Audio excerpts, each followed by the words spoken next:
Fox News, we have a very tragic alert for you right now.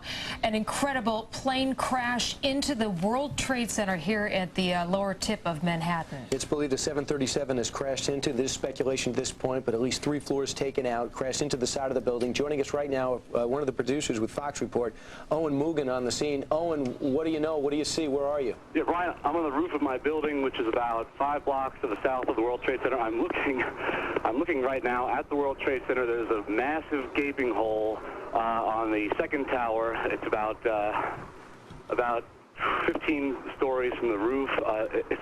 It's just unbelievable to look at. There's a massive hole. It looks like something out of a movie. There is a huge hole in the side of tower number 1. Tower 1. Owen, your apartment is just a few blocks from it. Did you hear anything? I was lying in bed. All of a sudden I heard what sounded like a plane or something coming extremely low, and then we just heard this shattering explosion. I ran up to the roof and confronted by this horror. There's a gaping hole. I can see the south face, and there are flames. There are papers flying out of the windows, black flames. There are flames coming out of multiple floors. Did it sound like there is one report on one news channel here in New York City that perhaps it was a jet, perhaps a 737. When you heard the noise, did it sound like a prop job or a jet? It sounded like a jet, but from where I was, I just couldn't tell. All I know is that there was something flying through the air, and then this massive impact. Whether it was a jet, I just don't know. Listening to you right now, I hear a lot of sirens. Is that what you're hearing right now? I mean, yeah, I'm going to move to the front of my, which will. Yeah, you can just see it right now. You can see emergency vehicles tearing south from the West Side Highway, heading towards the scene. There are tons of people in the streets. There are papers, things fluttering out. I can't see any evidence of what it was that could have crashed. All I can see is just this massive gaping hole with tons of black smoke falling out of the building. Owen, we have a satellite picture right now. That is it. A live picture. As you can see, Edie, this is different. This is a different perspective than we saw earlier. The plane obviously went in on one side and came out the other. There's debris all over the ground down below. Broke through on part. Exactly. And as you can see, it affects perhaps 10 floors of the World Trade Center building. It is over 100 stories tall. It is the tallest structure in New York City. It is near the flight path for Newark. Right. And many times, whenever people for Newark, Kennedy, or LaGuardia, when those planes are put into rotation as they're waiting for landing, they circle around this area, which is right near the Statue of Liberty. It is almost 9 o'clock here on the East Coast, and let me tell you, folks are in that building early, and without a doubt, there are many people who were impacted by this. It's speculated that the plane is as big as a 737. It looked originally like it just hit 3 floors. As I see from this angle, it seems like more than 3 floors, and perhaps what's most disturbing, Edie, I think, is the time of day. This time of morning is when people pour into that building, and it's usually next to full. Well, you got to also remember, this is near the financial district, on the tip of Manhattan. There are so many people at this hour who are in that neighborhood. And aside from the people who are in the building, remember, this is a huge structure, 10.5 million square feet the World Trade Centers take up. And as you can see, for perspective, there goes a helicopter right by it. And it obviously impacted one side and wound up affecting perhaps the other side. We do know there is debris all over the floor, down the pavement down below, and crews are, they've got all the police and the fire department and the emergency technicians are headed to that area. This is horrible. And also, when you think about what happened to the World Trade Center before, with the bombing there and the chaos that surrounded it, this is a much different challenge, just as grave. And also, from one of our perspectives, we can see that not only are there gaping holes, but debris continues to fall down below at this hour. As you can see, this is a story of enormous magnitude. Oh, my gosh. And we will have all the latest right here on Fox News. Right now, let's hand it over to John Scott. John. All right, Steve Doocy, thanks very much. We will continue to keep an eye on this developing story. All we can do is stare aghast at these pictures at this point. You are looking at the north building of the Twin Towers of the World Trade Center in Manhattan. These are coming to you live now. Debris raining down from 110 floors up, the uppermost floor, 110 floors up. There are reports that a twin-engine plane slammed into the side of the World Trade Center. Now, something like this has happened before. Back in World War II, an Army bomber lost in the fog slammed into the upper floors of the Empire State Building. The crew of that plane was killed, but that was an accident. It happened in fog. As you can see, this is a clear blue sky day in Manhattan. If this was an accident, it would be a needle in a haystack kind of accident. One has to believe that this was deliberate, although as we are just looking at these pictures, the investigation is not even beginning yet. They are right now trying to get the injured people evacuated from those upper floors. But you can imagine this is a chaotic scene. Remember the bombing back in 1989 of the World Trade Center. That was in a more or less subterranean garage. That was an attempt, again, we're talking about 1989 now, that was an attempt to bring down the building by knocking out the support pillars. What was intended here is anyone's guess at this point. It may have been simply a suicidal pilot who wanted to make a point. We don't know. But you can see that the upper floors of the North Tower of the World Trade Center, once the tallest building in the world, very much involved in smoke and flame after a report of a plane crashing into the side of the building. We have on the phone with us Dr. Vernon Gross. He's a former investigator with the National Transportation Safety Board. Dr. Gross, have you ever seen anything like this? Well, I haven't, but I'm old enough to have remembered the B-25 crashing into the Empire State Building, you know, in World War II. That, as we've said, was a fog. That was an accident, wasn't it? Fog Yep. Obscured the pilot's vision? Yes, it was definitely an accident. Can you think of any reason for a pilot to slam into a building of this height on a day like today if it wasn't intentional? Well, it could have been some inattention. I wouldn't rule that out. In other words, he might have had difficulty, might have had engine failure, he might have been with his head down in the cockpit instead of looking where he was going, and it depends also on the angle of the sun. For example, was he flying east when he hit? I don't know because I can't see the pictures.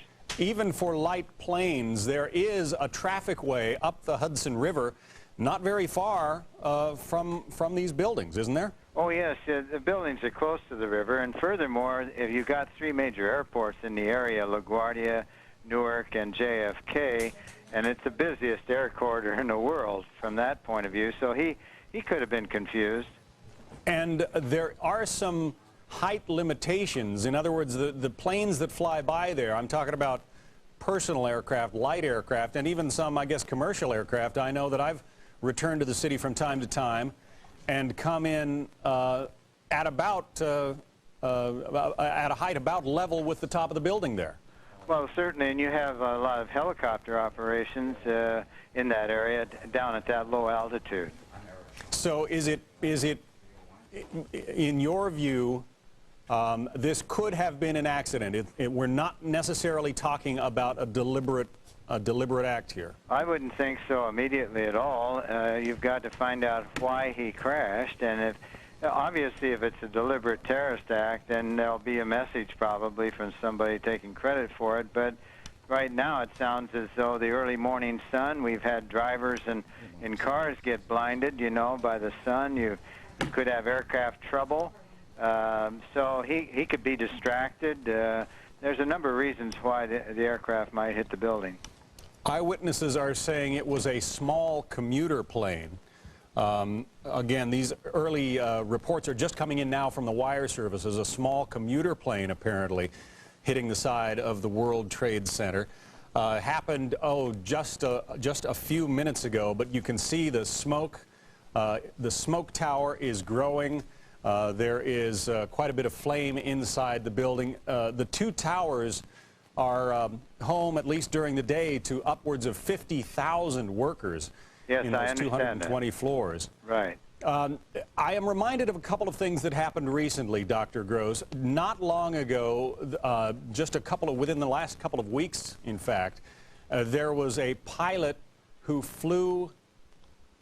There was another one. We just saw another one. We just saw another one apparently go. Another plane just flew into the second tower. This has to be deliberate, folks. Well, that would begin to say that, yeah. We just saw on live television as a second plane flew into the second tower of the World Trade Center. Now, given what has been going on around the world, some of the key suspects come to mind: Osama bin Laden. Who knows what? Eric Shawn is with us. Eric, I know you have a lot of sources at the FBI and other agencies like that.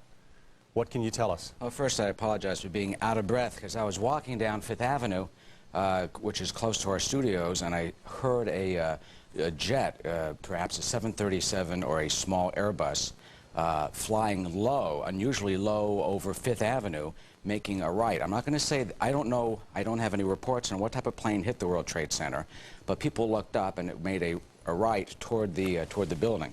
John, what we just saw, though, obviously, if that indeed was a second aircraft that hit the southern tower of the World Trade Center, that obviously raises the specter of an intentional terrorist attack here, if that is indeed what we are looking at. I don't know what the reports say of what type of plane hit the tower, but I did see a jet airliner that was fairly low. It was unusual, although not unusual in air traffic patterns, because airplanes that fly to LaGuardia often are vectored down south straight over Manhattan, but of course at an altitude that is far above the buildings clearly, and that the avenue, if you look down Fifth Avenue, oftentimes you see planes, especially the ones from the north, coming down before they vector on a left turn to go up into 1331 or 422, the two runways up at LaGuardia. But clearly this is tremendously disturbing if indeed that explosion that we just saw on television is indeed another airplane. This raises the possibility that is this an intentional attack, a terrorist attack. As we know, the World Trade Center was bombed in the garage back in the early 90s. We're going to cut away from the live pictures for just a moment to replay what just happened. And I thought when it first happened, I thought it was a replay, but in fact we saw this live perhaps 2 minutes ago. Look at that.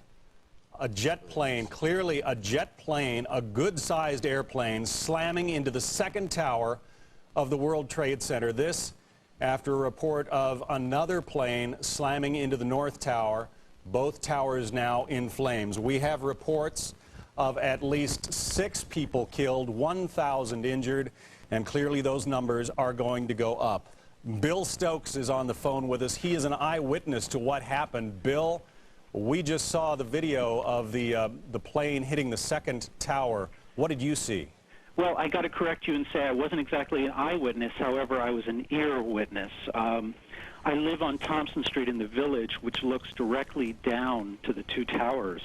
I was sitting at my desk by the window here working and heard an abnormally low flying plane come right down the street practically, and then followed by a loud bang.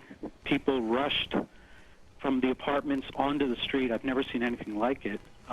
Everybody's a little freaked out here. With good reason.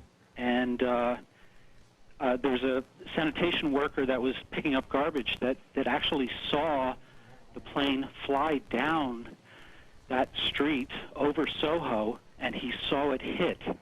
And my question to him immediately was, thinking that this could be a missile, I said, was it a plane or was it a small missile? He said, no, it was definitely a plane, and it seemed like a large plane.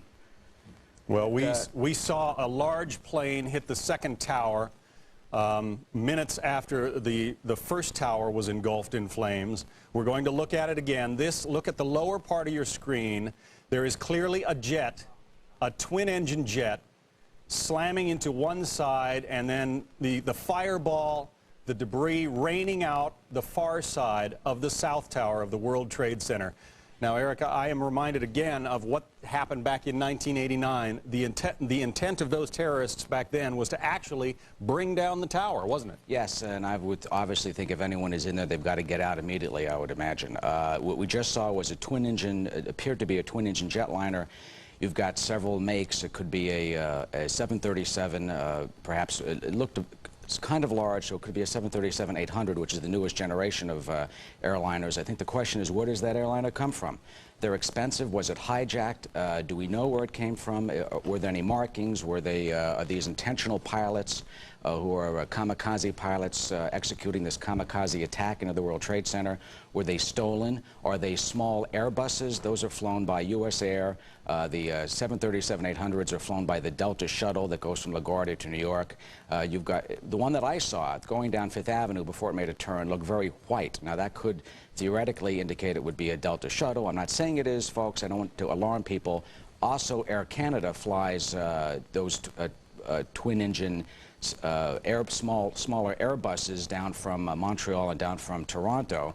So I think one of the first things investigators have got to start to do right now is find out where these planes are from, who is flying them, are there any more coming, and what can they do to intercept any others if there are. I imagine that there has got to be a ground hold right now at all the airports in the New York area, as well as a freeze in the air traffic center of all the aircraft around the New York metropolitan area. And if there are any other airplanes coming, perhaps the Air National Guard or others will have to start dealing with this, and in the air, maybe they've already scrambled at the moment as we speak. So I think clearly, judging by the pictures that we've seen, sadly, horribly, what we've long feared and many have worried about and thought could never happen would be a terrorist attack, a deliberate terrorist attack on the World Trade Center, as we are witnessing right now. Not obviously the accident that happened with the Empire State Building back in the 1940s, 1945, a B-25. Yeah, 25 hit the Empire State Building by accident when he descended through clouds trying to go to Newark. This is clearly deliberate. That chilling, horrible scene that we just saw, I think, is attack not just in the World Trade Center, but at the very soul and the very heart of our nation, John. Kai Simonson is in the WNYW chopper and has perhaps the best view of this. Let's listen into Kai's narration now. If it indeed were two planes, we did see one.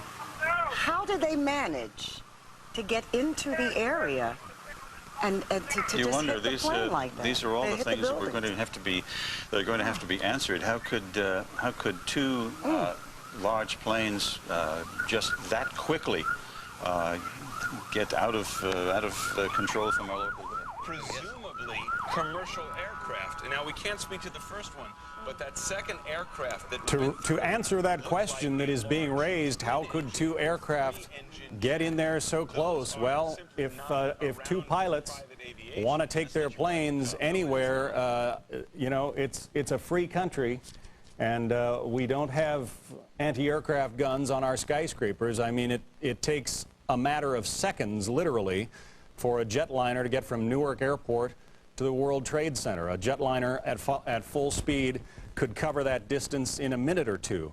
So a couple of pilots bent on destruction, and clearly these could do something like this. Now, again, folks, we have to remind you, 50,000 people work in these buildings each and every day. It happened right at 9 a.m. A good number of those folks were already at their desks.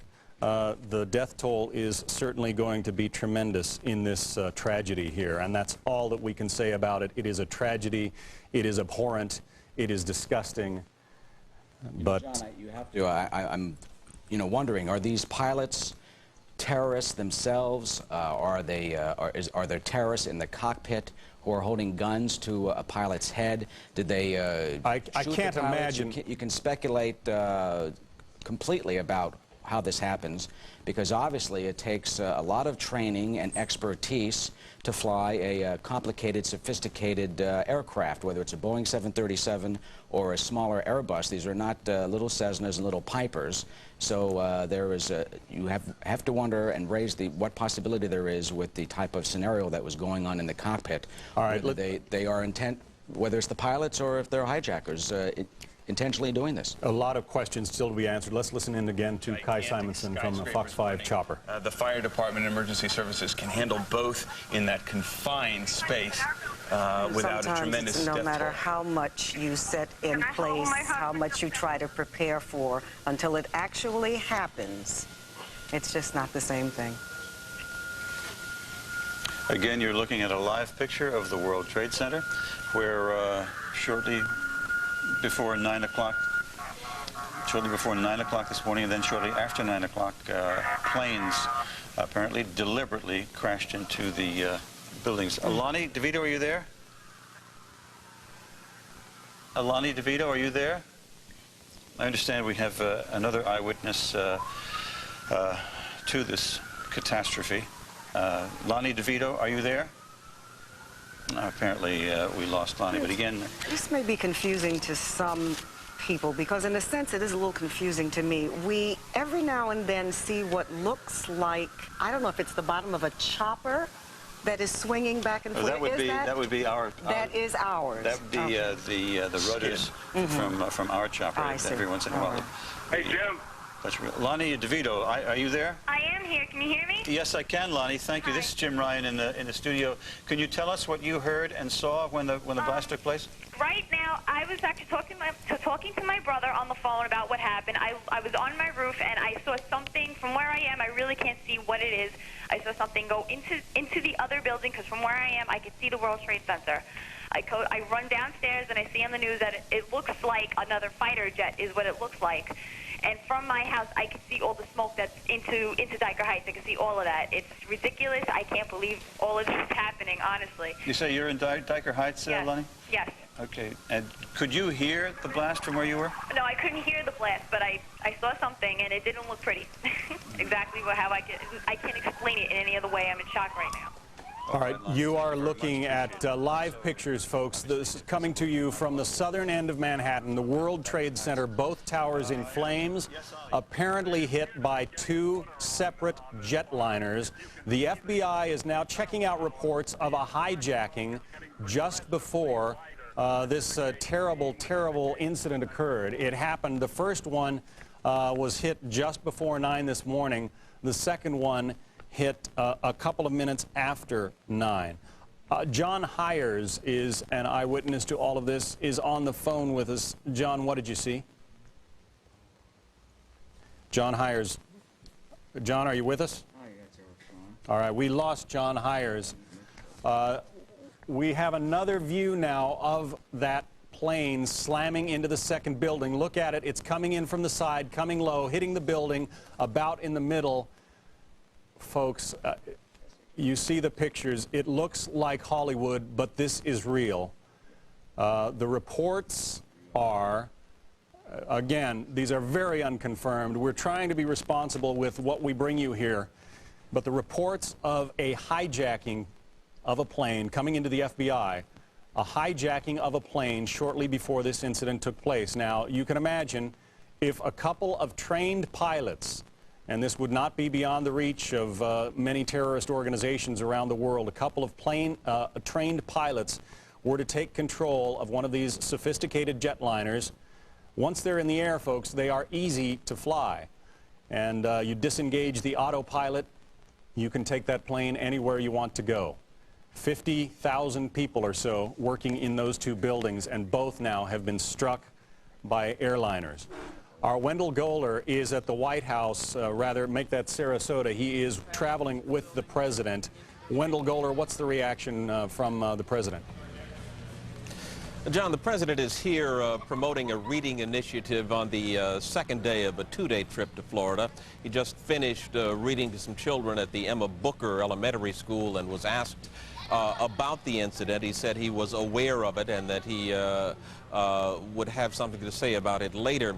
His aides have been scrambling for the past 15 or 20 minutes, both to find out what is happening and to keep the president briefed as well.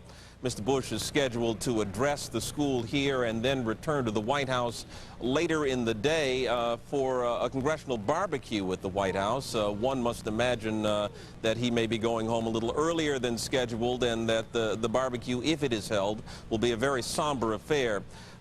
Secret Service agents are also watching the video on Fox and other television networks. All sense that this may well be a terrorist incident of some kind, and something that will certainly draw the president's involvement. We've got a report from the FBI that a 737 was hijacked very shortly before the second plane flew into the other World Trade Center tower. And as you can aware, the president, who travels with secure communication to his national security staff, is being briefed about this even as we speak. John? All right, Wendell Goler, thanks very much. Again, the reports are preliminary, and they are as awful as the pictures that you are seeing there on your screen, perhaps even more so, because it raises the prospect. Take a look now. This tape is from earlier, as you see the second jetliner, and we don't have an identification on that jetliner yet, but you see that jetliner slamming into the second tower of the World Trade Center about a couple of minutes after 9 o'clock. The New York Stock Exchange is being evacuated. This is going to cause a great deal of chaos in financial markets worldwide, to say nothing of the absolutely certain loss of life. We have a report of 6 people dead and 1,000 injured, but those numbers are certainly going to go up. The also awful part of this is if there was in fact a hijacking, one doesn't know how many people may have been on board one or both planes if in fact they were hijacked. Eric? The other question is, perhaps, were they in the air and hijacked? Did they come from Canada? I want to just point out that there was the plane that we just saw that crashed into the World Trade Center. It could be a 737. It could be one of the smaller Airbuses that are twin engines that are flown by Air Canada, and they obviously came down from the north. Does that mean they came from Canada? No. But let me just start raising some speculation as responsibly as I possibly can. You know, we don't know what the security arrangements are in every airport around the country. Were these planes that happen to be parked on the tarmac? Were they in maintenance? Were they already on the ground in a taxiway in some airport before they hit? I did see one plane go down Fifth Avenue very low before it banked right toward the World Trade Center. That plane, what my initial thought was that it was a smaller Airbus, but definitely a commercial plane, just like the second one that we just saw hit the World Trade Center in that videotape. Mark Bernbach, a Fox employee, is on the phone with us. Mark witnessed this from what we understand. Mark, were you close enough to be able to see any markings on the airplane? Hi, gentlemen. How you doing? Yeah, there was definitely a blue logo. It was like a circular logo on the front of the plane, towards the definitely towards the front.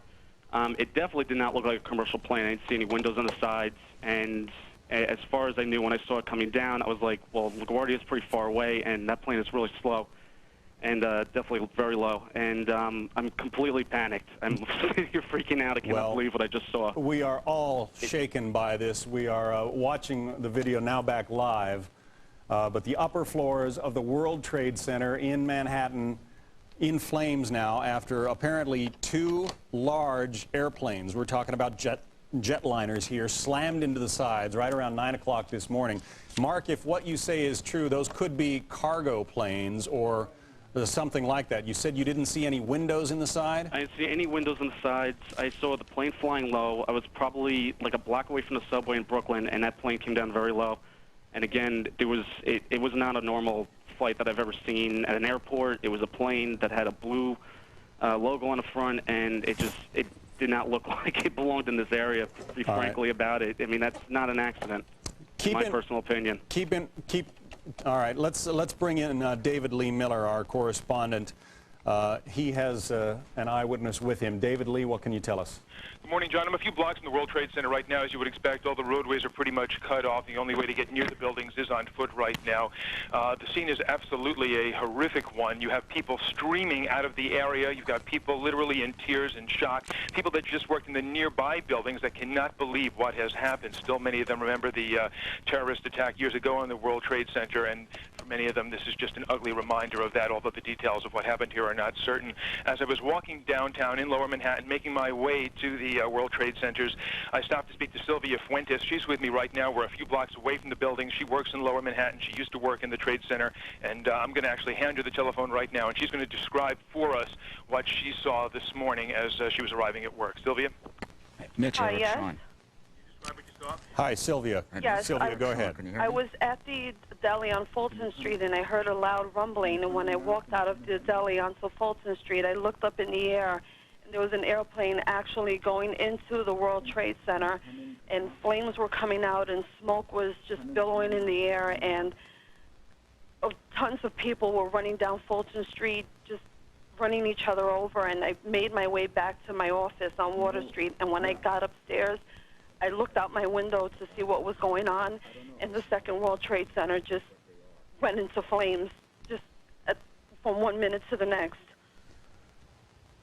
Sylvia, thanks for that eyewitness report. And once again, David Lee Miller is on the phone with us. David? I'm sorry, John, I didn't hear you. Well, I wanted to thank you for that report and for that eyewitness account of what happened. John, I think it's important to keep in mind this morning that just getting information out is a difficult thing at this time, because there are people running through the streets with their cell phones in hand, many like myself, who are unable to actually get through on the cell system. It is overloaded, and the only way for most people to communicate right now is to find a regular telephone line, because they're just literally thousands of people streaming through the streets, all of them not knowing what to do or what has happened here. Right. All right, David Lee Miller, thanks very much. Want to bring into the discussion William Daley. He is a former FBI agent. Bill, there are reports that the FBI is looking into the possibility of a plane hijacking. When you look at these buildings are the symbols of capitalism to enemies of America, aren't they? Absolutely, John. I mean, these have, as we know, were the target of a terrorist attack in this last decade. And by comparison, that explosion, as horrific as it was, certainly pales in respect to what we see happening here today. Just the thought that, when I first heard the reports, by the way, and I heard that a plane had hit the top of the World Trade Center, I thought perhaps it was something that was gone awry, a small plane lost control. Certainly the worst fears of anyone in law enforcement and security is someone directly going after a building, particularly the World Trade Center. Then just a few minutes later, another plane intentionally flying into the World Trade Center just dramatizes the fact that we have a serious, I believe, a terrorist incident here. And I believe that something has happened that has caused these planes to be taken or be commandeered. We all shared in that hope, Bill, in the early going. In fact, one of our early guests from a former National Transportation Safety Board investigator was saying, hey, this could have been a pilot who was temporarily disoriented, maybe blinded by the morning sun. It has happened before. A skyscraper, the Empire State Building, was hit back in 1945 by an Army bomber, but that was in the fog. This was on a bright, clear morning, and when we saw that second plane slam into the second tower intentionally, quite clearly, you got to believe this is a terrorist attack. It doesn't seem like there would be two suicidal pilots out there who just wanted to, fly their planes into these buildings for whatever reason a suicidal person might want to do that. Harvey Kushner is on the line with us. He's a frequent guest of ours and a terrorism expert. Harvey, is it too early to speculate about suspects? I don't want to bring up memories of the Oklahoma City bombing when people were talking about Middle Eastern terrorists. Yeah, obviously it's too early to bring that up. Who might be responsible if in fact it is terrorism? I mean, look, John, I couldn't conjure up a story like this. I couldn't. If I wrote a script like this with two planes, I believe there were two, go into the Trade Center on a clear day like this, somebody laugh at me and say this is beyond bizarre. So one thinks only that this could be the most horrifically planned incident, in the annals of terrorism against the United States. Think about it. I mean, you look outside the Fox studios, look how clear it is. I mean, how could you miss the trade towers? I mean, not just one, but two planes? Well, and it brings to mind, everybody hates those metal detectors at airports, and everybody makes passing through them almost a joke these days. But clearly, it seems that something is going to change. I guess there are many questions left to be answered about these two planes. It is certainly possible that some terrorist group somewhere bought a couple of small, relatively for them inexpensive jet transport planes for a few $1,000,000 apiece. If you can make this kind of statement and kill as many people as are likely to be dead in this kind of scenario. Yeah, you know, John, you know, we're talking about terrorism. No matter how this turns out, this is going to be a day that's going to live in infamy. And, you know, it's going to cause changes in terms of, if it turns out to terrorism, in terms of security like this country has never seen before. And if it just happens to be an accident, it's going to change FAA and NTSB and the whole airline industry and flight patterns over New York, especially if it's a small craft involved or if it's a 737. I think it's way beyond calling this an accident at this point, Harvey. But well, I'm trying to be incendiary. You know, right? I recall. I'm old enough, unfortunately, to recall incidents in which people from Middle Eastern descent were blamed for the Oklahoma City right up front. You remember that? Right, I do. And certainly, we you know, want the to stay away from that. Which occurred with TWA 800 as well. Right. But to me, as I said to you, I couldn't conjure up a story like this, John. And I'm sure you've covered news throughout the world. This is something that is just... This is absolutely it's literally horrific. Put goosebumps. For a terrorism guy like myself, it's put goosebumps on my body. We're all in that same situation. Harvey, thanks very much. Harvey Kushner is a terrorism expert. We want to go to Dr. Peter Salgo. Peter Salgo, he is not only an eyewitness, but he's now at Presbyterian Hospital working triage. Dr. Salgo, in human terms, what are we looking at here? How many injuries have you seen? We haven't seen anybody yet. This is all so new that we're all trying to figure out exactly what the response needs to be here. I know that there are meetings going on now to find out whether we should go ahead with the operating room schedule or not. What we're going to need to do if there are casualties that get up to Presbyterian Hospital with regard to the ICUs, with regard to the recovery room status. Every hospital in this city has a disaster plan. And with communications a bit disrupted, the question is really who needs to initiate the disaster plan? Where are the victims going to be transported? We're pretty far away from the World Trade Center. We're up by the George Washington Bridge, which is several miles north. Dr. Salgo, let me interrupt you for just a moment. President Bush is about to speak. He's in Florida. That was what was supposed to be a joyous event at an elementary school. Let's listen in. A difficult moment for America. I, unfortunately, will be going back to Washington after my remarks. Secretary Rod Pace and Lieutenant Governor will take the podium and discuss education. I do want to thank the folks here at Booker Elementary School for their hospitality. Today, we've had a national tragedy. 2 airplanes have crashed into the World Trade Center in an apparent terrorist attack on our country. I have spoken to the Vice President, to the Governor of New York, to the Director of the FBI, and have ordered that the full resources of the federal government go to help the victims and their families, and to conduct a full-scale investigation to hunt down and to find those folks who committed this act. Terrorism against our nation will not stand. And now, if you join me in a moment of silence.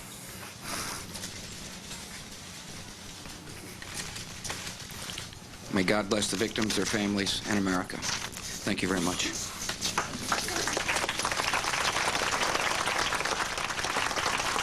Clearly a shaken President Bush, jettisoning what were intended to be his remarks on education.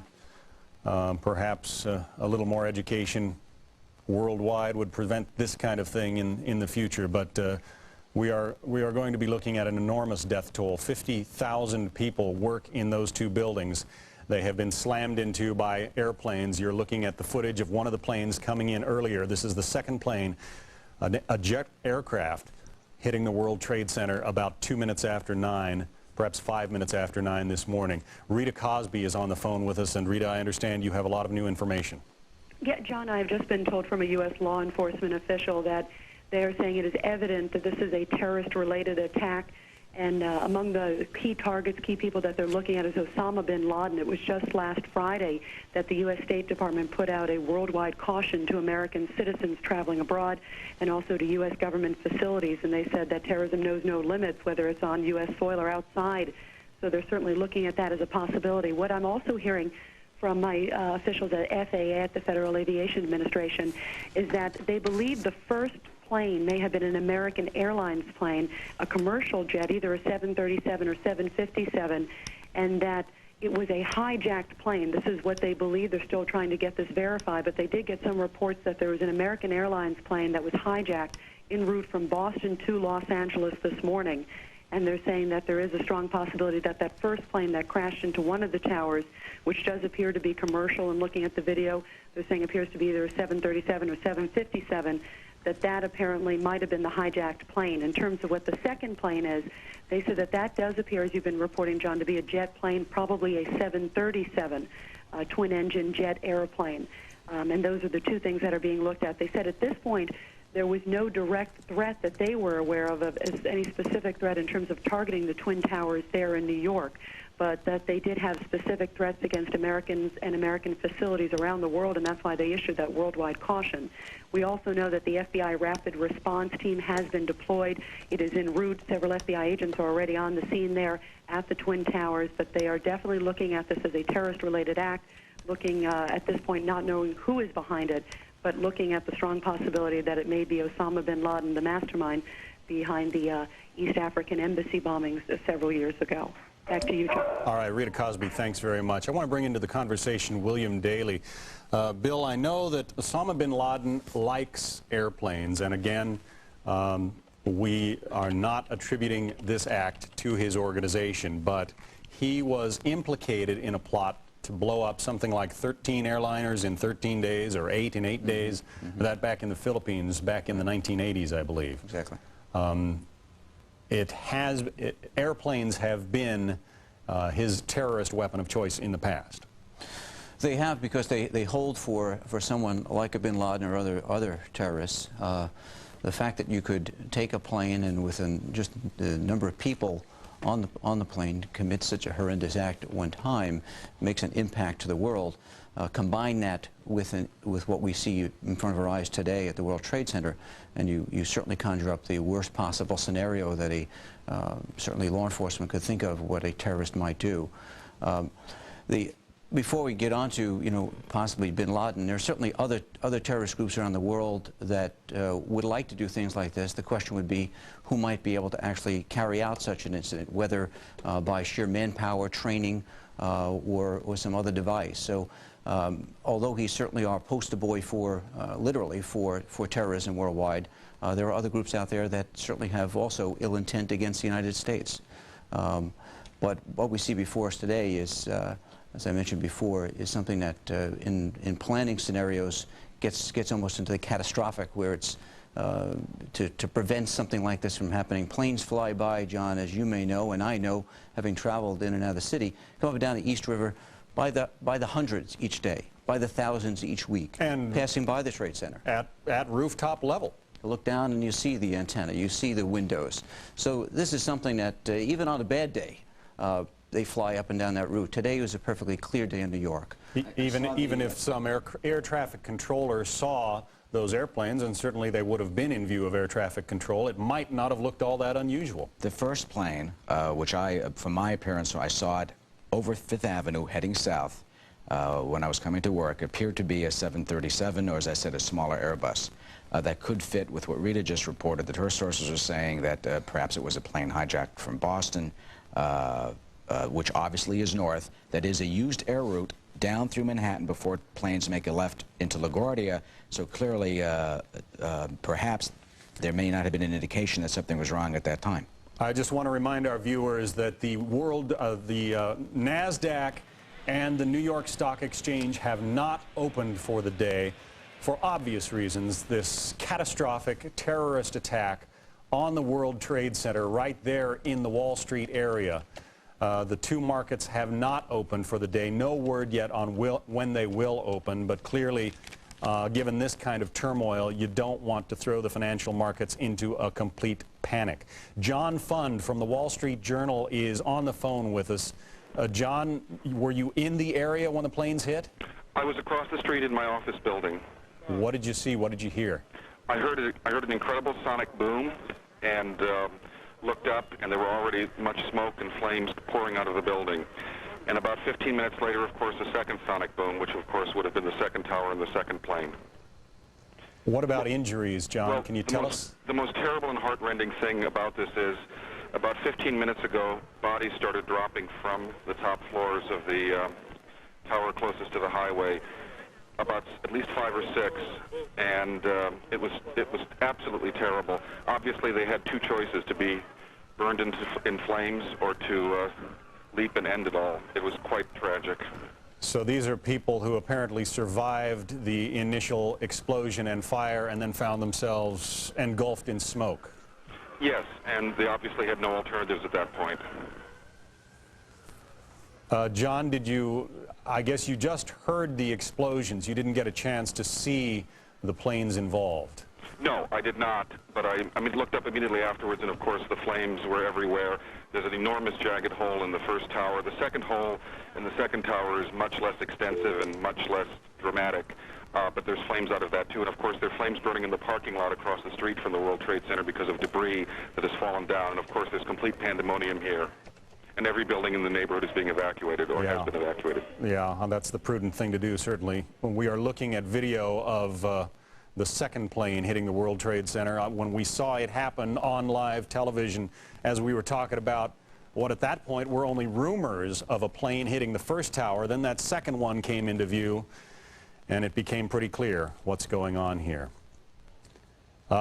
Bill Daly, well, let me bring into the conversation David Asman, my colleague. Yes, John Scott, David, what can you tell us? I just want to give you some late-breaking information. Perhaps one of the things that is of greatest fear is that there is yet another terrorist attack since those two plane crashes happened within 20 minutes of each other. Well, all of Manhattan has been sealed off. This is probably unprecedented. Of course, all of this is unprecedented in this dastardly occasion, but Manhattan has been sealed off. The Hudson River bridges and the tunnels have been sealed. Clearly, there is an attempt right now to thwart any further act of terrorism, act of violence against the people of Manhattan. So Manhattan is in a lockdown. We've heard that phrase used in school shootings. We've heard that phrase used in jailbreaks. I can't recall ever having that phrase used with regard to a city the size of Manhattan. But Manhattan is in a lockdown. It is sealed off. The Hudson River bridges, the tunnels, the east side, the west side, the north, the south. Of course, we are an island here in Manhattan, has been sealed off. One can only guess that the U.S. Armed Forces is now in a state of high alert to prevent any planes or any other vehicular traffic in the air from impacting anywhere in Manhattan on civilian targets. We are a city under siege right now, and the United States of America is warding off any further terrorist threats on the city of Manhattan. John? All right, David, we'll be checking with the Air Force to find out, and also with the FAA to find out what's going on with the airspace in and around Manhattan. Clearly, it has happened with 2 planes to this point, and well, you just got to wonder what reaction happens next. Let's find out from a former special agent of the FBI. This is Joseph Contamessa, New York Special Operations. He's joining us by telephone now. Joseph, how do you proceed from here? Well, clearly, when this particular tragedy and criminal act became clear, the FBI, as well as all of the other national security resources, are going to be pulled immediately to identify, is there any other immediate threat? Right now, I think the city is probably taking its best effort now to do a lockdown of sorts. If the intention of these terrorists is clearly to disrupt the American public, well, they have, in fact, succeeded. Yeah, clearly, a lot of people are terrified. There are going to be scores, perhaps hundreds of dead in those 2 buildings, to say nothing of the to say nothing of the people who may have been on board one of the airliners. Again, one report is that a hijacked airliner, the FBI is looking at a report of a hijacked airliner that may have been the first one to slam into the North Tower of the World Trade Center a couple of minutes before 9 this morning. Agent Cantamessa, what about the airspace? Are there plans in place in a situation like this? Can the federal government simply shut down the airspace and keep all airplanes on the ground? Well, of course, any legitimate aircraft can be controlled totally through the FAA and the various control centers and towers. However, a hijacked aircraft that is under control of... I want to interrupt you for just a minute. The White House is being evacuated. That comes to us from one of our Fox producers in Washington. The White House is being evacuated, the Pentagon as well.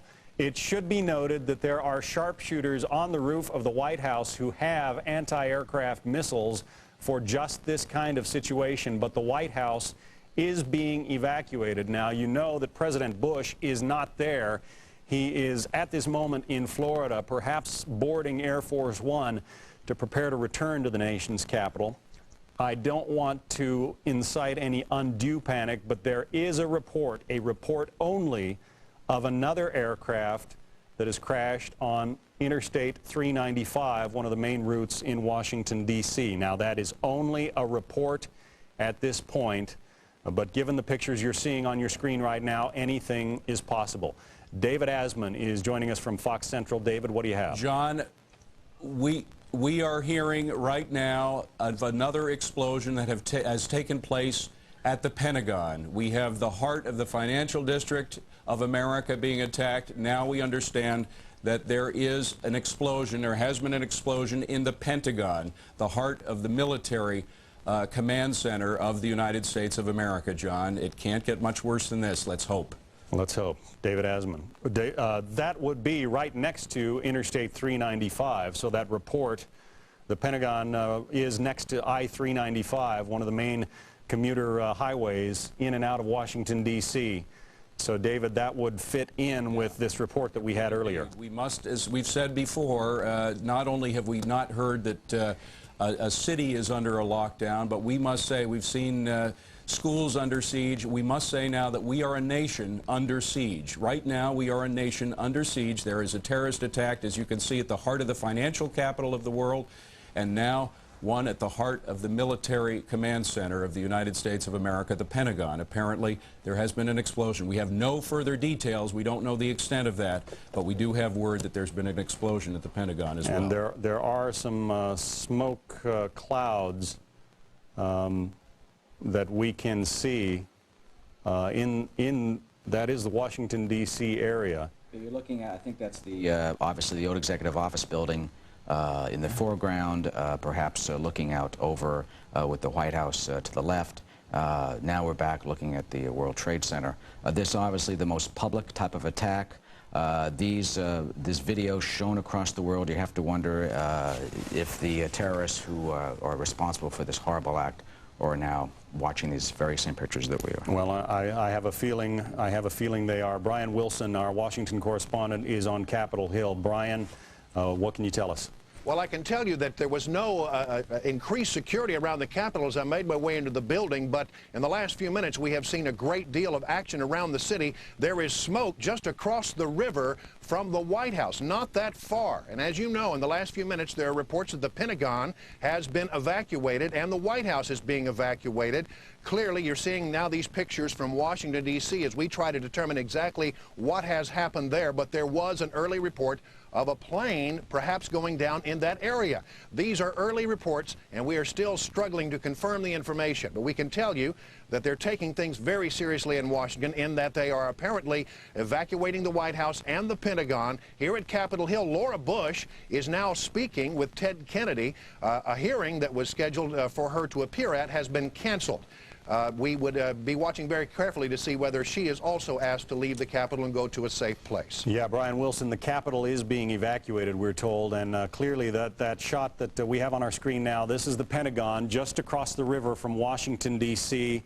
You got to believe that it has happened again. Another large airliner, perhaps hijacked, perhaps part of some widespread plan, apparently slamming into at least the area around the Pentagon, along with the World Trade Center in Manhattan, the Twin Towers of the World Trade Center in Manhattan.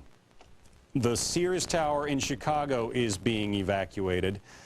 Clearly, authorities all over the country are trying to be prudent in this unbelievable catastrophe. 2 towers of the World Trade Center, 50,000 people who work in those buildings on fire, the fire out of control. Firefighters are going to take days, perhaps, to get this under control, but the Twin Towers on fire as after being slammed into by 2 jetliners earlier this morning. Bill Daly, let me bring you into the conversation. Actually, Bill, let me interrupt for just a second. Molly Falconer has some updated information for us. Molly? Molly Falconer, are you with us? All right, Bill Daly, let me go back to you for a minute. Clearly a coordinated strike. My heart is pounding. I'm sure yours is as well. What does the FBI do at this point? What does the nation's military do? Well, certainly the nation's military will be put on alert. This is no doubt about it. Is that, you know, when in the gaming of looking at potential terrorist events, it's always the concern, as David Asman mentioned earlier, that there'll be some type of diversionary incident, and there'll be several others. And I think clearly this is what we're seeing here. The concern is that when a terrorist strikes like this, is that they're going to want to do as much as they can, as quick as they can, because before you know it, there'll be everything will be locked down, as David said, and we will be on a high state of alert, so their chance of doing something more anytime soon will be will be nil, the opportunity to do that. Also, just speaking from personal perspective, having worked down in the area of the World Trade Center, having been down there as recently as yesterday, I can tell you that logistically, to get people in and out of there, people who are wounded, fire rescue people, is a monumental effort even on a good day, with traffic, with pedestrians in the area. We have the World Financial Center just literally across the street, which I'm sure has probably incurred some debris shattering upon it. It's a tremendous logistical, I would say at this point, challenge and nightmare for people who are trying to rescue, put out the fires that are being, I'm sure, fueled by the jet fuel as well as the interior of the building. We now understand that the Federal Aviation Administration is shutting down all airline takeoffs nationwide. All airliners nationwide there will be no more takeoffs, and I imagine that the planes that are in the air right now are going to be diverted to the closest airport as soon as possible, because in a situation like this, the authorities don't know where the next one might come from, the next rogue aircraft. We have seen the World Trade Center, both towers hit by jetliners. We've seen the Pentagon apparently hit by a jetliner.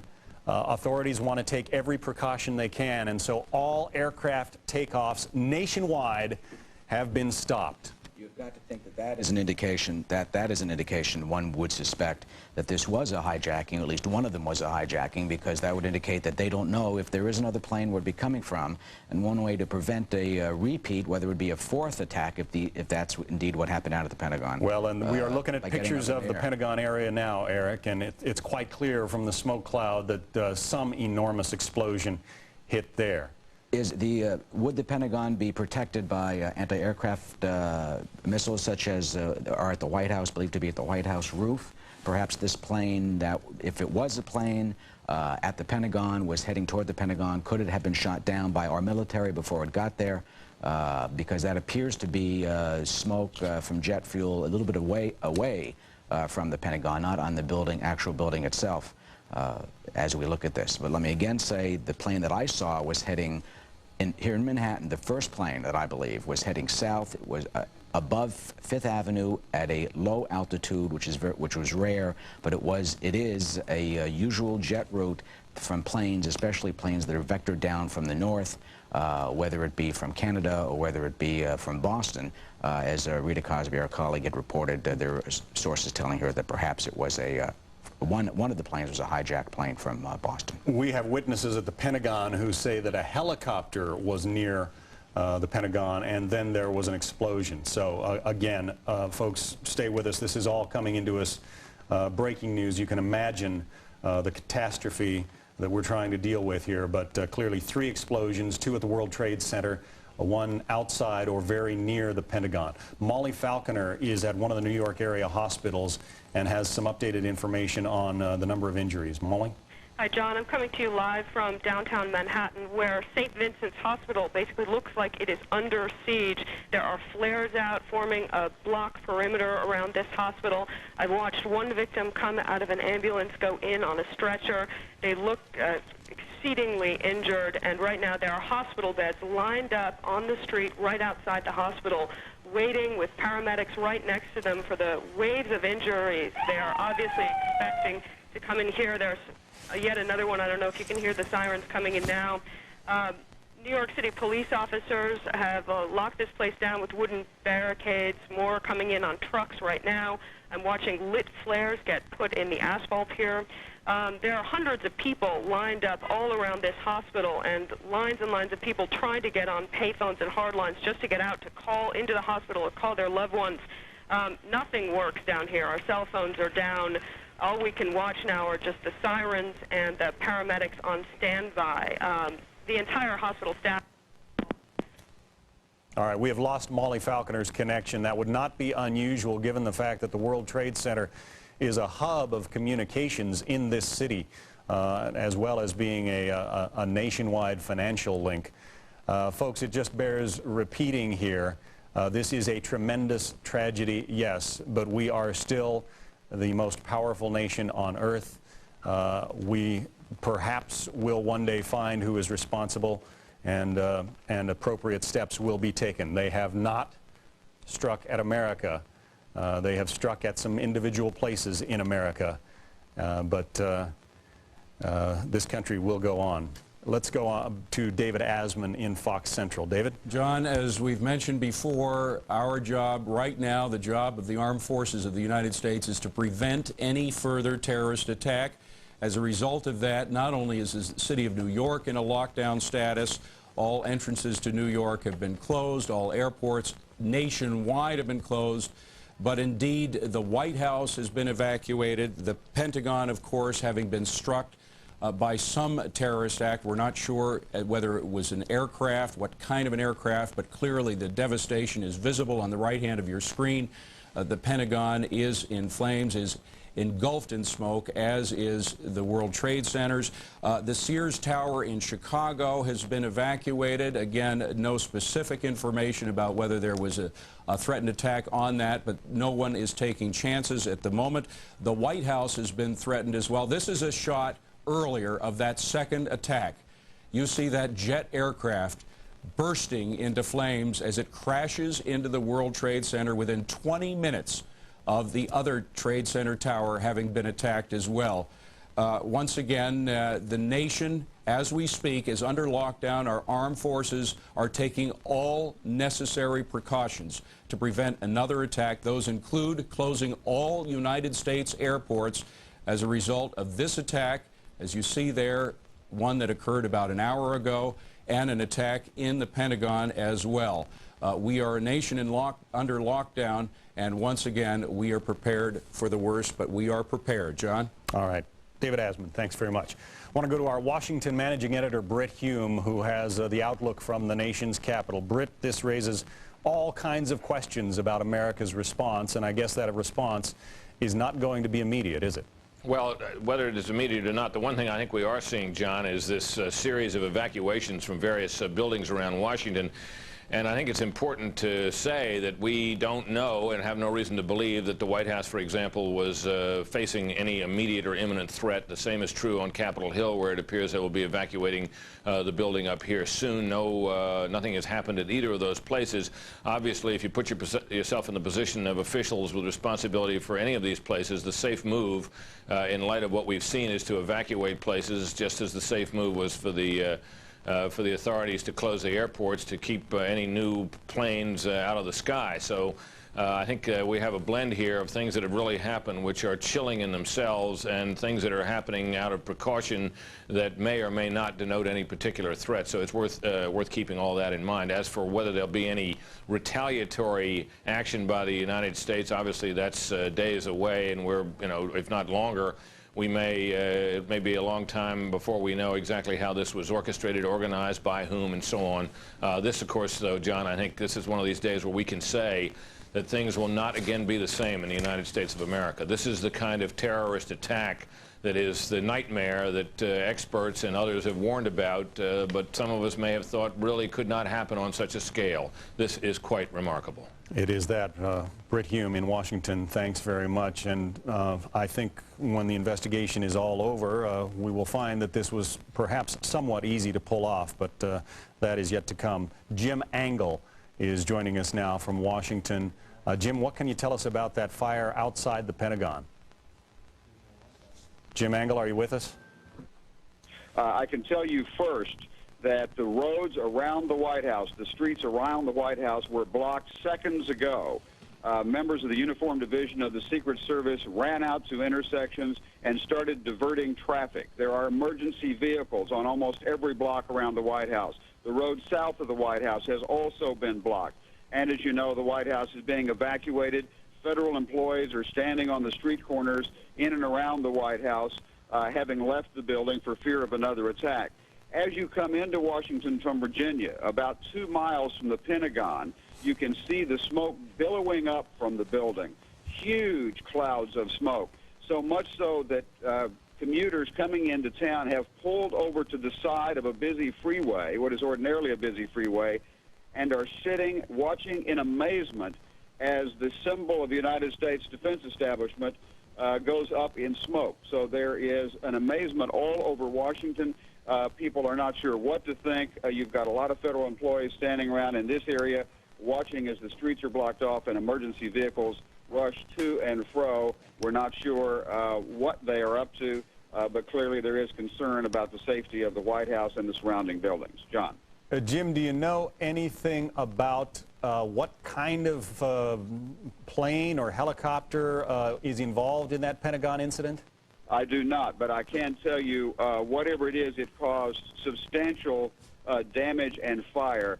I can't tell you how large the smoke plumes are coming from the Pentagon. Folks, Jim, let me interrupt you. We are looking at live pictures of the World Trade Center literally starting to crumble. It is falling apart as we watch these pictures live. The World Trade Center, 110 stories, literally starting to fall. Bill Daley, let me bring you into the conversation. I know this was the goal of the terrorist strike back in 1993.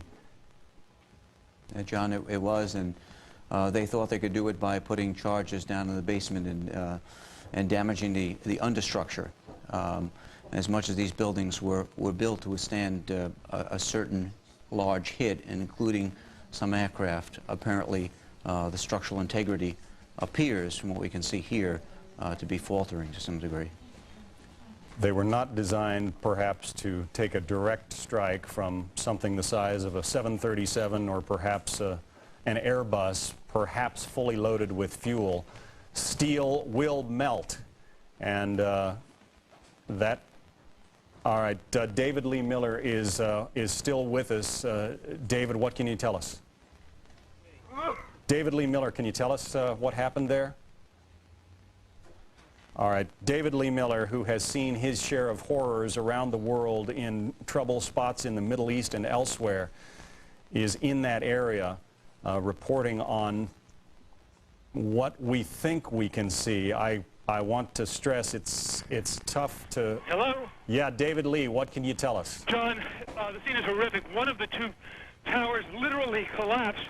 I was making my way to the foot of the World Trade Center. Suddenly, while talking to an officer who was questioning me about my press credentials, we heard a very loud blast, an explosion. We looked up, and the building literally began to collapse before us. There was debris falling, I'd say, at least 3/4 the height of the building. People within the entire perimeter began literally, including myself, which is why I'm out of breath, to run for our lives. And I am now standing in a black cloud of smoke left over from the debris. There's soot. It's difficult to breathe. People ran into nearby office buildings once they got out of the danger zone just to be able to breathe. I'm on a payphone on the street right now, and I literally cannot see more than a quarter block away. That's how thick the smoke is. I'm on Murray Street and West Broadway, for those who know Lower Manhattan. Not clear now is why this explosion took place. Was it because of the planes that two planes dual attacked this morning, or was there some other attack which there has been talk of here on the street? But I can tell you this, that the police have moved people back, and it's going to be a long time.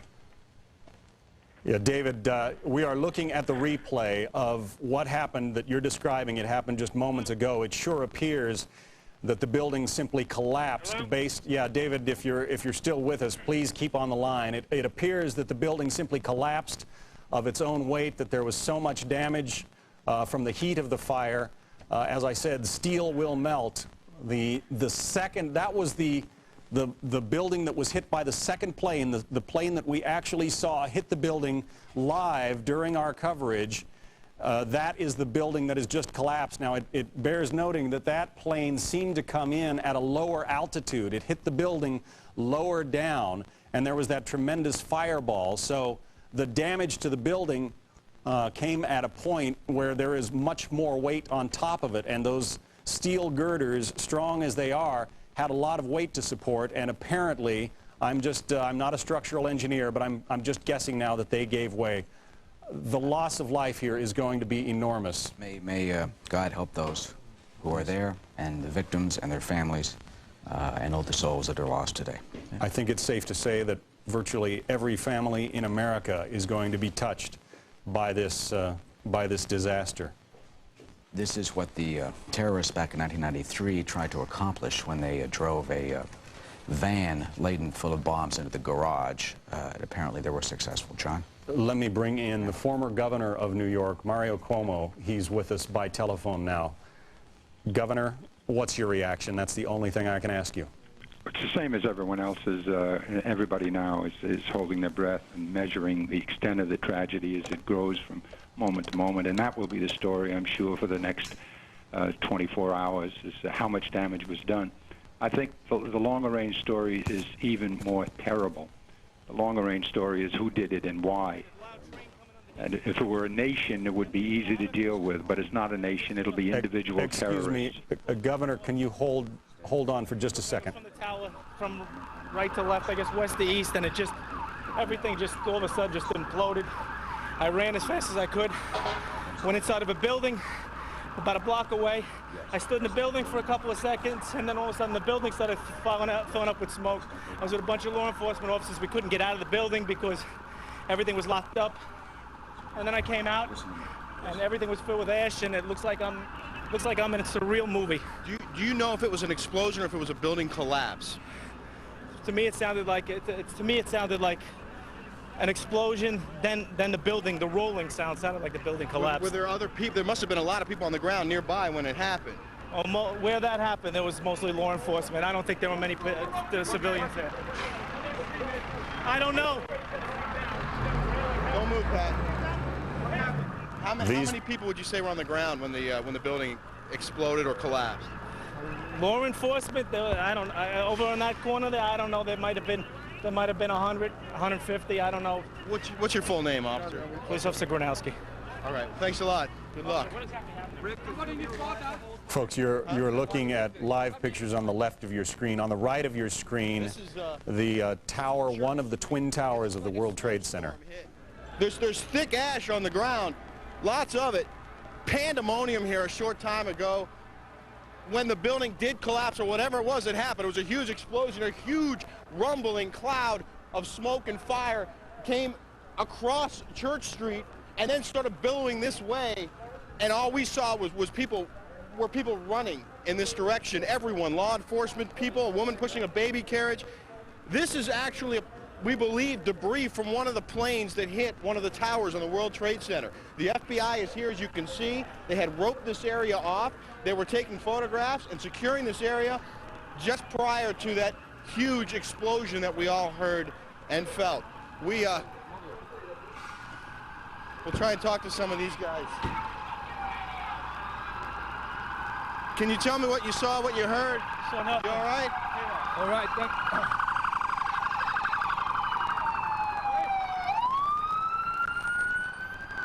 Where were you, sir, when that happened? Right on the street. What did you see? What did you hear?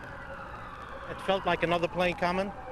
Everybody took cover to run. We ran down the subway, but the dust followed us down there. Were there a lot of people in the subway? No, not that many, because they already had evacuated before. Did you see people, anyone in danger, anyone getting hit when this? Not back there, yeah, but I was running. I mean, there was nothing you can do because you just saw the thing coming right over. Have you seen, were you able to see the tower after? No. What do you mean, since it happened now? Since the fire? Look at this guy, look at this guy. Unbelievable. Unbelievable. The streets have been shut down. There was very little traffic on the streets except for emergency vehicles going one way or the other.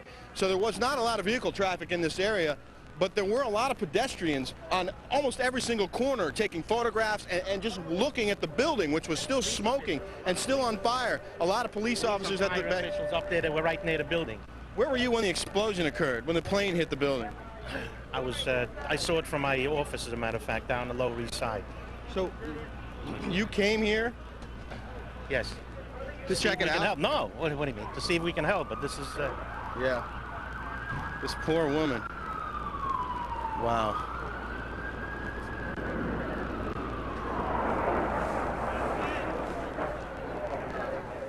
Rick Leventhal is the one reporting on the ground. He's not able to hear me at this moment, but Rick... Just the sound of a plane. Starjets. All right.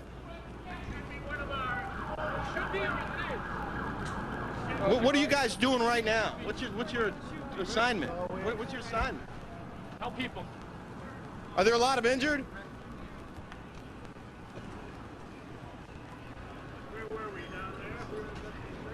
The dust is still thick in the air. What that guy is covered with is this stuff that's all over the street. Just thick soot, ash. Just came roaring down here in a huge cloud from the World Trade Center. You see just the survivors, if you will. Are you able to talk? Can we just talk to you about what happened? I was there when it exploded. You were right there at the building? Yes, a lot of people trapped. A lot of people trapped. EMT. This guy needs help. Rick Leventhal is not able to hear me, but from his vantage point on the ground, I think it's not clear to him what's fairly clear to us, our vantage point from the helicopter, that the top of Tower 1, One World Trade Center, has literally crumbled. I can't guess how many floors, perhaps 30, perhaps 40. The tower itself is, what I think, 107 stories tall. Tower 1 and Tower 2, one in the south end, one in the north end. It appears that the first plane that hit the one in the north end, that has the restaurant, Windows in the World upstairs, and then the south towers appears to be the one that was hit the second time. That has the observation deck. That is a obviously popular tourist attraction for people. So clearly, as we see, a pandemonium. But you know, John, the FBI and the New York City Police Department have the Joint Terrorist Task Force. They have obviously experience with this. They were able to solve the others, and I'm confident, and we should be confident that. Let's go to Brian Wilson now. He's at the in Washington. Brian, is there a report about the Pentagon? Well, I can't tell you about that, but I was just here in front of the Capitol, which, by the way, has been evacuated, and back toward the Supreme Court area, we just heard a low, muffled thud. It sounded like a small explosion. Sirens are going off around this city like you cannot believe, and just overhead a moment ago, something I have never seen in Washington in the 16 years I've been here, military jets are now patrolling the skies over Washington, D.C. We'll try to find out more about that explosion, but it was a low thud, and I'm now seeing that there is a great deal of activity over toward the direction of the Supreme Court. All right. Back to you, John. Britt Hume is with us. Britt? John, I'm looking now on one of our remote cameras here at a picture of the scene at the Pentagon. This is a picture looking down Interstate 395, which is, you probably know, John, is a major thoroughfare in and out of Washington that is used by commuters every day in large numbers. And we're getting a sense that from a reporter out there at the scene has just said that there's been another loud bang out there, whether that is a further explosion initiated in an attack or whether it is simply a secondary blast, a result of the continuing fire. But the situation there at the Pentagon continues to evolve. We'll keep you posted. All right. Britt Hume in Washington, thank you. Our Rick Leventhal is on the ground in Lower Manhattan, where these scenes of chaos and utter confusion are just mind-numbing. Rick, go ahead. Rick is not able to hear me, but this is the scene in Lower Manhattan where the upper floors of the World Trade Center, Tower 1, apparently have completely collapsed. 5 blocks from the World Trade Center, and we were standing here when there was some sort of collapse or explosion, and everyone started running in this direction. Police officers, pedestrians, EMTs, everybody came running this way. I saw a woman pushing a baby carriage, running for her life, and right behind them was a huge cloud of billowing smoke and ash and debris coming this way. The smoke has obviously cleared somewhat. Ma'am, she's with DCPI. Can you talk to us for just a second? Bring us up to speed. Obviously, people have their hands full out here. It's not easy getting anyone to talk. Yeah, tell me where you were, what happened, what did you see, what did you hear? First, I went on Canal Street, I saw the fire. I saw the 2 buildings. I'm thinking it was a bomb because it's 2 of them. Anyway, when I got there, I tried to save people because I'm a doctor. When I tried to save people, the moment we heard a big explosion coming down, everything just went black. Everything came down, glass started popping, people got hurt, stuff went on top of them, and it was a big explosion, and everything got dark, real dark, like snow. You can see behind me, oh, this is not snow, this is all from the building. It was a terrible nightmare. Where exactly were you standing when this happened? I was standing right in front of the World Trade Center. So you were down the block here? And right you came there in the running this middle, way? right? Yeah. Did you get hurt at all? No, not me. Did you see anyone around you getting caught up in it? Yeah, I was with the firemen. We got hurt. We all went inside to this dark. We was inside the building when everything happened, but we came out alive. What's your name? My name is Dr. Angel. Were you able to assist anyone before this happened? Yes, I did. I help a lot of patients. A lot of them. Well, there are a lot more people that need help now. Need help, so yeah. if you're capable, maybe you should... yes, I'm going to go back. I lost my ID, but I try to go back. Yeah. All right. Well, thanks a lot for talking to us. All right, that's what Rick Leventhal has for us down in Lower Manhattan, where chaos and utter confusion reigns. This is clearly a national catastrophe. There will be some response from the White House. Let's go to Wendell Golder, who was traveling with the president in Sarasota, Florida, and find out what the latest is there. Wendell? John, the president left Sarasota, Florida. Air Force One took off just a short while ago. Mr. Bush returning to Washington to convene a meeting of his national security advisors, including the vice president, the heads of the CIA, the National Security Agency, and the FBI, and also New York Governor Pataki. It is unclear now whether that meeting will be held at the White House or elsewhere, given the explosion just a short distance away from the White House on the other side of the old executive office building, and the evacuation of the White House itself. Mr. Bush cut short a 2-day trip here in Florida that was focused on education. After the 2 attacks on the Twin Towers in New York, he was briefed by his national security advisor, Condoleezza Rice, who phoned him after the first attack. Mr. Bush was actually reading to some children when the second attack occurred. Chief of Staff Andy Card interrupted him, told him about the attack. It was clear at that point we were dealing with terrorists. Mr. Bush cut short his trip and flew back to Washington. John? All right, Wendell Golder, thank you. Just wanted to update you that some of the hospitals in New York are already at capacity, not accepting any new patients. There could be tens of thousands of injuries. Let's listen into what Rick Leventhal is learning down in Lower Manhattan. We're lying down, and then I looked up and I saw this huge plume of smoke and the tower just crumbling, and it just turned into a huge plume of smoke. And next thing you know, there's smoke in one tower, and that's what we're seeing right here. So, and obviously there's people are worried about the press agents and everybody else that went the other way, as everybody wants to look this way. When you saw this collapse taking place, could you see if there were a lot of people on the ground near the building as it was happening? I was further north than you were, but I was dead looking at 6th Avenue, the view you see of both towers as you come down 6th Avenue. Right. So, and then most of this fallout stops about 4 blocks back. Give him a look down this way, Pat. You know, it does sort of look like beyond a few blocks down, it looks almost clear, but it's anything but over here. I live at 25 Lawrence Street, a couple of blocks from here. I'm all the time hanging out in the corner on the liquor store this morning. I saw the plane coming this way in the spot. It goes factory directly to the building. Was this the first plane or the second plane? This was the first plane. The second plane, this no second plane. It was a bomb. Bombed in the building, not second plane. That was a bomb. Who said the second plane? That's what we're told, the second plane. We saw it on television. I saw everything. All right, well, thanks a lot. This is...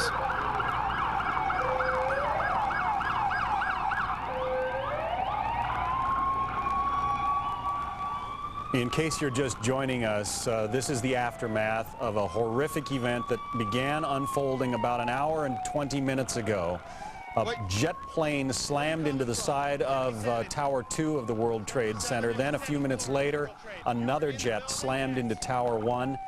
The second Tower 1, I should say, the upper floors have collapsed. They're absolutely gone. I was in the restroom.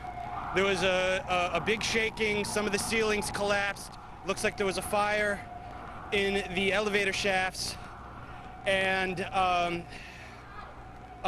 they brought everyone down and started bringing everybody down the stairs. So you came down from the 77th floor. 77th floor, down the stairs. Down the stairs. Yes. What was happening around you? People screaming? No, people were pretty calm.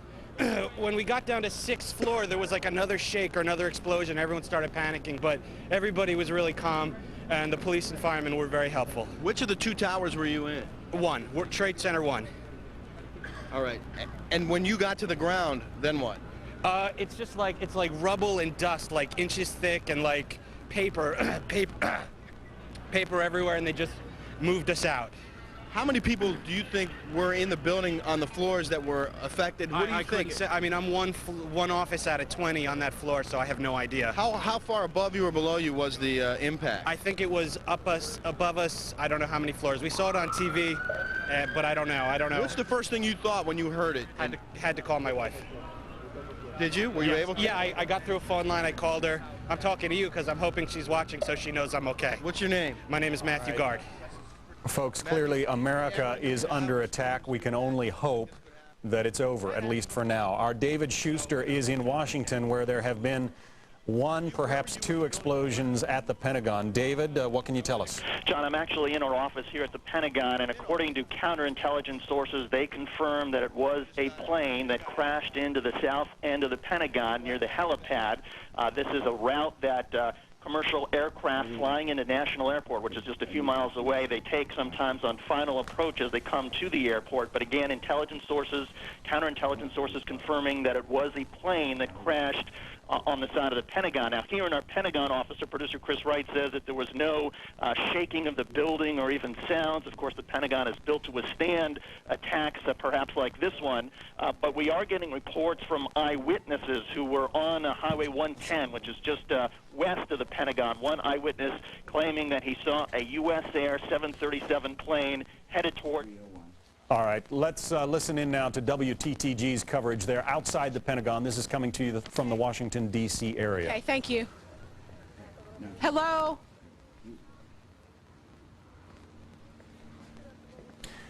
The Pentagon, the world's largest office building, being evacuated. Britt Hume, our Washington managing editor, is still with us. Britt, go ahead. Well, John, what you're seeing there is that is the interstate, or the Route 395, used to be known as the Shirley Highway, that comes up into Washington, as I mentioned earlier, a familiar commuter route. And what you're seeing there are the military personnel evacuating the building. Some, as you know, as we noted just a minute ago, or as you could see just a minute ago, were on the run. Now, we have, John, from sources, intelligence sources, what may be a claim of responsibility here. Now, I want to caution you before I note this, that at times like these, all sorts of claims are made. So this needs to be treated with some caution. But some intelligence sources are now saying that the Democratic Front for the Liberation of Palestine is claiming credit. In the meantime, however, the Israeli government is said by sources to believe that Osama bin Laden is responsible for the operation, and those two organizations are related, but they are not exactly the same. I suspect, John, before all is said and done, we will hear more on that aspect of all this, but obviously that is something that we're all keeping an eye on to see if some kind of authenticatable or credible claim of responsibility for these astonishing attacks is made that we can believe. Again, you're looking again at the interstate road, Route 395 that runs down past the Pentagon. That is just, of course, across the river from Washington, D.C., and the smoke you're seeing is indeed from the area out by the helipad, which can be seen by drivers as they go by the Pentagon, and you're seeing the smoke from it. It appeared from some pictures we saw earlier, John, of the building itself, that while it was clearly damaged, and in the area where the hit was very badly damaged, it did not look like the damage to the overall building, which is massive, was all that extensive. Right. Well, that is perhaps a touch of good news. Britt Hume, thanks very much. Let's go back to our man in Lower Manhattan, Rick Leventhal, who is, again, not able to hear us, but trying to bring you from the ground the perspective of what he witnessed, felt, and heard. And I think Rick is not clearly aware, as we are, that the upper floors of Tower 1 of the World Trade Center have collapsed completely. And, you know, it felt like a bomb hit or a plane hit or something like that. But the whole floor was... plane did hit. Plane did hit. Yeah, and then we looked out the window, all we saw was debris all over the place. But we thought the building was going to topple over. It was going so... one of them did. One of them did. We were in Tower 1. We made it out. Well, you're a lucky man. Thank you very much. Okay, thanks. All right, take care. Clearly, this is a nationwide catastrophe, but folks, phone lines in New York are virtually shut down, so you're not going to be able to call your loved ones. If you have any other way, perhaps email. If you have any other way of contacting your loved ones, try and do it without using the telephone, because telephone lines in New York are at gridlock right now. Let's listen in again to this eyewitness. I have a lot of faith in God, and I hope a lot of other people made it out the building as I did. All right, thank you. Tell me what you saw. Stop and talk to us. Where were you? Top of the roof, 25 Park Place. Me and a super. Heard the loud noise from a jet. We look up and we see this big jet, like a 737 or a 727. It was a 757? About that, it was a big jet. Yeah. We saw it come just looking like it's sideways. At first, we thought it was just going to try to miss it. Bang! Right into the middle of it, like around the 70th floor. And then half hour later, we see the second one bang into it. We're on the roof of it. We're a block away. I mean... What's going through your mind when you see this happen? You see bodies flying out of the sky and you can't do nothing about it. You tell me. You tell me what you think. I mean, my heart's in my mouth. I mean, I pray for these people. There's no words to describe what's going on out there. I mean, you see bodies just coming a half hour later, still coming out of the goddamn sky. Devastating. Devastating. I can't imagine anything worse than this. There's got to be... I can't imagine. You know, everybody on the plane must have died. The floor, I got friends of mine on 104th floor, friends on other buildings. I just spoke to one of my friends a half hour prior to that, getting ready to go upstairs to go to work. It's devastating. I mean, I've seen a lot of construction accidents. I've seen a lot of bad things happen. Never seen a jet fall out of the sky into a building, no less once, but twice. Devastating. I want to bring into the conversation General Al Haig, the former Secretary of State. General Haig, at a time like this, how does America respond prudently, with the proper amount of caution, and yet with whatever force needs to be applied? Well, first we have to know the full limits of this tragedy, and it's unprecedented, of course. But we have to stay above all united and calm and ready to take resolute action, which sometimes we have failed to do in the recent past. When the perpetrators are uncovered, and we have many, many indicators of precisely who they are, this was too broadly based a terrorist act to be just a few crazies. This is a terrorist movement, and we know where they're located today. And obviously, as a nation, we're going to have to take action against them. But clearly that action is going to be some days, if not weeks or months away. Oh, it has to be very carefully assessed before any action is taken, of course, and we have to be reasonably assured that those that we are moving against are the perpetrators. And I think we know where to center our look. All we have to do is look at the world today with the Palestinian and bin Laden groups. Who are the terrorists that you think are the most likely suspects? Well, I'm not going to speculate because I don't have inside knowledge, and it would be rather foolish to do that. But I do think we have the means to assess it, and there will be many statements, many parties claiming credit somehow already have done so for the World Trade Center bombings. Clearly, with what's going on in the skies, where even apparently innocent civilian airliners can be employed as weapons of terrorists, what is our military doing right now, General Haig? What should they be doing? Well, they have to be on full alert, and I would have hoped that we would get some aircraft up in the air to enforce the ban on flights. That has to be done if it has not already been done, and I'm sure it has been. We saw the same thing. All right, General Alexander Haig, former Secretary of State, thanks for being with us. Rick Leventhal once again with our producer Carlos Van Meek is in Lower Manhattan. You cannot even see the sky there because of the soot, the ash, the crumbled concrete that is continuing to rain down after one of the two towers of the World Trade Center, the upper floors, collapsed. This after this apparent terrorist attack this morning that sent a large jetliner, perhaps two large jetliners, slamming into the Twin Towers. Come over this way, Pat.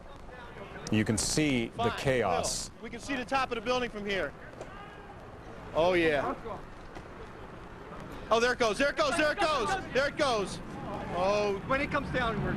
All right. We do need to put it down now. I think we need to put it down now. Here we go.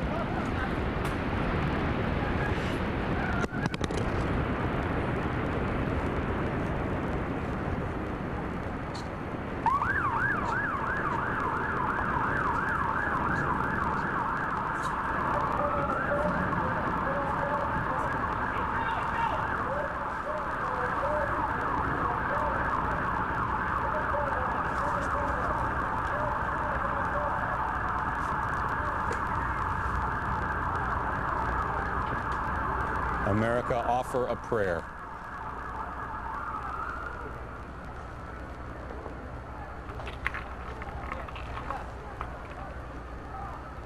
According to American Airlines is confirming that its Flight 11 from Boston to Los Angeles was hijacked today, and that its plane was the first one involved in this attack on the World Trade Center.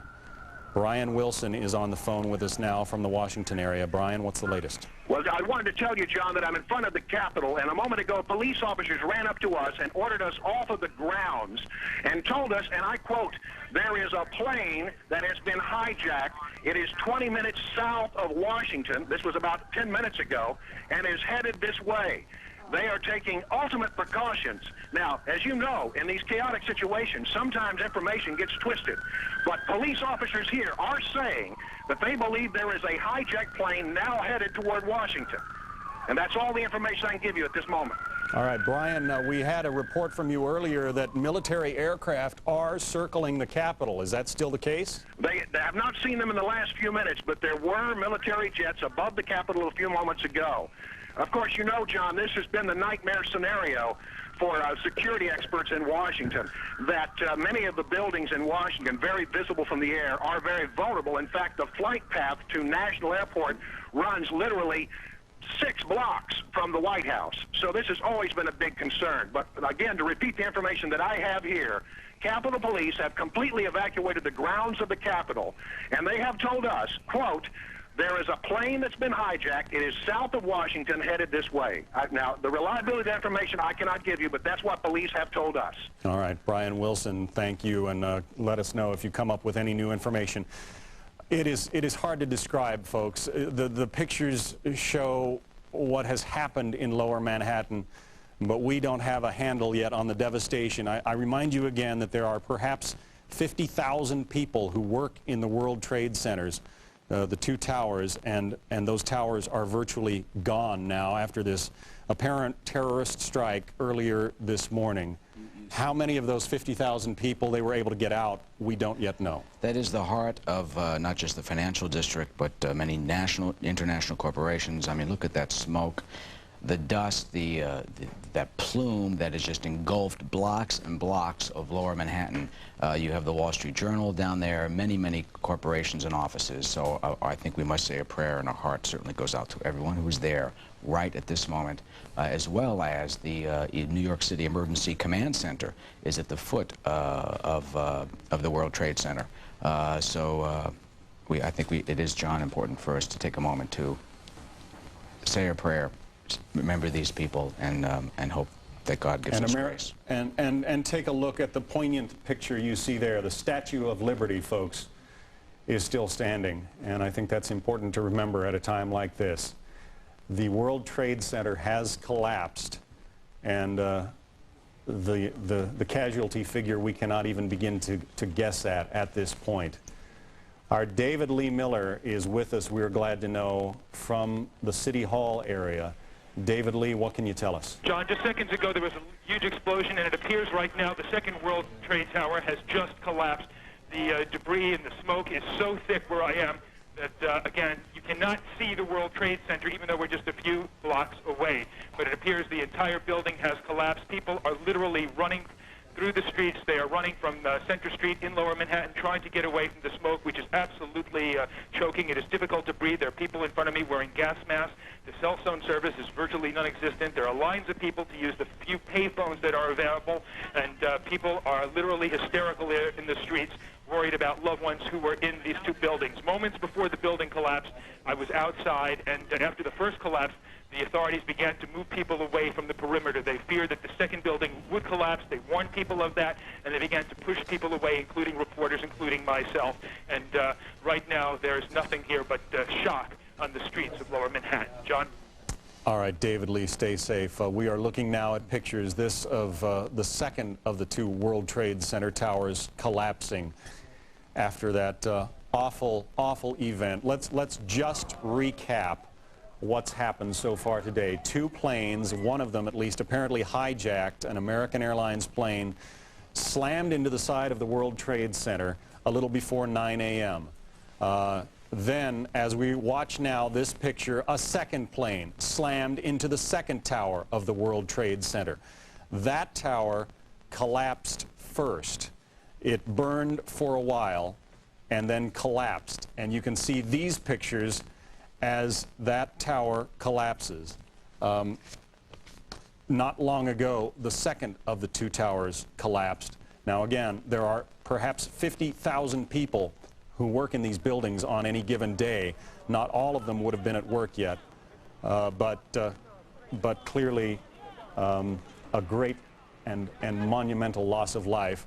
Also in Washington, the Pentagon has been under attack. At least one plane slammed into the Pentagon.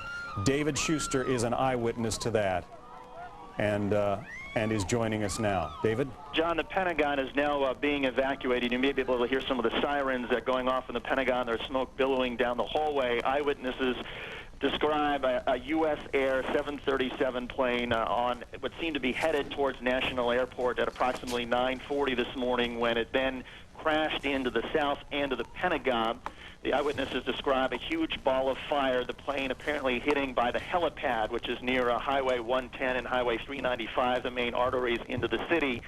There have been unconfirmed reports of second explosions here at the Pentagon. We have not confirmed that, but again, the counterintelligence sources confirming that it was a commercial aircraft apparently hijacked that crashed into the Pentagon. The building has been evacuated. There are reports of safety precautions being taken at the Central Intelligence Agency, at the National Security Agency. Capitol Hill has been evacuated. The White House has been evacuated. But here at the Pentagon, I was actually in a taxi cab on Highway 110 when suddenly smoke started billowing out of the Pentagon. Very quickly, you heard ambulances and fire trucks headed that direction. Chris Wright, our producer at the Pentagon, who is on the northern side of the Pentagon, says he could not hear the explosion or feel any aftershocks or anything. Obviously, the Pentagon, a very large building meant to withstand terrorist attacks or any sort of other attack. But again, eyewitnesses describing a U.S. Air 737 crashing into the Pentagon at approximately 9:40 this morning. The Pentagon, except for some personnel, the Pentagon being evacuated, and we can actually smell some of the smoke now in the hallways here on the north side. John. David Schuster in Washington, thank you. Britt Hume is with us once again, our managing editor in Washington. Britt, chaos and pandemonium, but how do we measure the response here? Well, John, one thing worth noting is that you're going to hear all kinds of further warnings at a time like this, and precautions being taken. We've just learned, for example, that police have been sent to Union Station. A bomb squad has been sent to Union Station, which, as you know, John, is located just a couple of blocks from the Capitol. In fact, it's just adjacent to our Fox News bureau here in Washington. One senses that there will be many squads and many alerts and many more than there will be things found, but nobody's taken any chances in this town at this hour after the astonishing events that have unfolded so far here today. And, of course, you've been seeing the pictures and hearing the reports from down there at the Pentagon. Who would have imagined such a thing? It appears that the damage to the Pentagon, as bad as it was, we don't have any sense of whether there was loss of life or how extensive it was. That is an attack that looks like it could have been very much worse indeed had the airplane hit in a more central area of that building. So we're now watching, of course, the Capitol building with considerable urgency. It's right out the window of our bureau here. Because, as Brian Wilson reported, police on Capitol Hill are evacuating the place, saying that there was an airplane 20 minutes away, apparently, or they had reason to believe that it was headed this way. Now, we know their jets have been scrambled and have been in the air. It is hard to know whether a plane would ever be allowed to get close to Washington, D.C. in the air with all the airports closed at the moment or not, but that obviously is something we're watching with considerable interest and worry here. All right, Britt, I just want to update you while you've been talking. Authorities at the Somerset County Airport confirm a large plane crash about 80 miles southeast of Pittsburgh. We're trying to deal with only facts today and not rumors, because there are plenty of those swirling around, but we do have a confirmation of apparently another plane crash about 80 miles southeast of Pittsburgh. You've got to assume that it's related to all of these goings-on, but we don't know any more information than that. Rick Leventhal, we are glad to know, is still with us in Lower Manhattan. Rick? Yeah, John, we basically ran about 5 blocks down Church Street north, away from the World Trade Center, as that second tower was collapsing. A similar scene to the first one, where huge clouds of smoke began billowing down the street at us. And in fact, because of the location of the tower, it actually came down cross streets. So as we were running north on Church, we were passing cross streets, and the black clouds of debris and smoke were coming towards us down the side streets as well. So we were about 5 blocks, we're about 6 blocks north of where we were before. Things have settled down a bit now. The smoke is starting to clear. We've seen more injured coming our way, and there's a lot of police activity on the street. But a similar scene to what we saw earlier as the first tower collapsed, only this time people were ready for it, or more ready for it, and reacted swiftly. John? All right, Rick Leventhal, thanks very much. Again, there is so much going on, it's difficult to update you, but you're looking at the cloud of dust, debris, smoke, and probably crumbled concrete over Lower Manhattan. The Twin Towers of the World Trade Center are essentially gone. 110 stories each, more or less. They are gone now. All of this taking place within the last 2 hours after they were struck by 2 airplanes. American Airlines is now confirming that its Flight 11 from Boston to Los Angeles was hijacked, and apparently one of that plane was one of the 2 that slammed into one of the World Trade Center towers. We don't know anything more about the loss of life, but it is going to be considerable.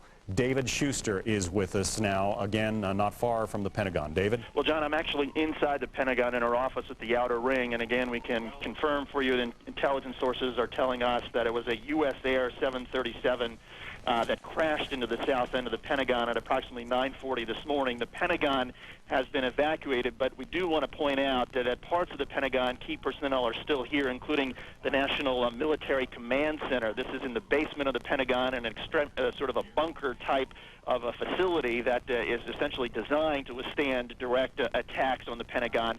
And we're told that officials there are still in that particular part of the Pentagon, are coordinating any possible U.S. response, as well as trying to gather intelligence information, counterintelligence information, and essentially act as a clearinghouse from all the various intelligence agencies in Washington.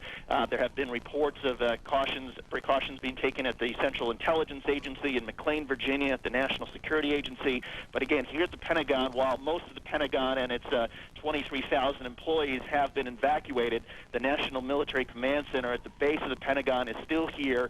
You can actually smell the smoke now in virtually all of the hallways at the Pentagon, and fire trucks and sirens going off on the south side. But where we are on the northern side of the Pentagon in one of the outer rings, my producer Chris Wright says he could not feel any of the aftershocks of the explosion. There was no noise when the plane apparently crashed this morning at 9:40.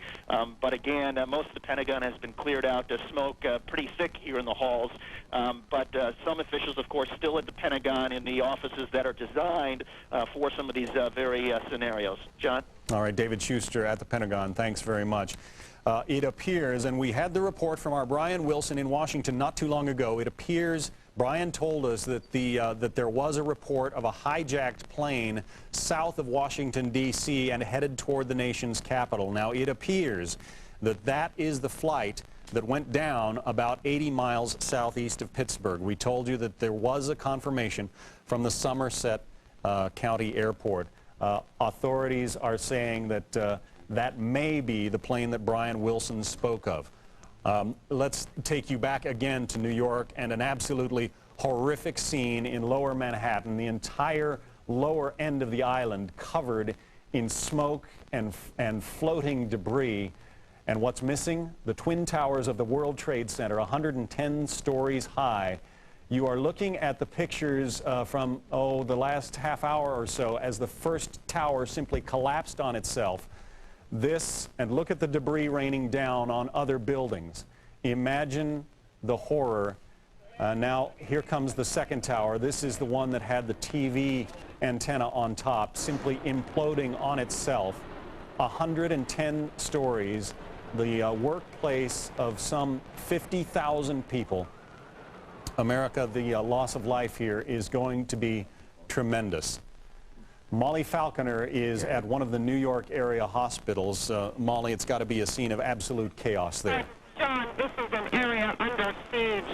The police have blocked off a block radius around one of the main hospitals here in New York, and paramedics are coming out onto the street asking people in the crowd to give blood. I'm sorry, the phone lines are going in and out, but they're asking people in the crowd to give blood to the people who are coming into this hospital.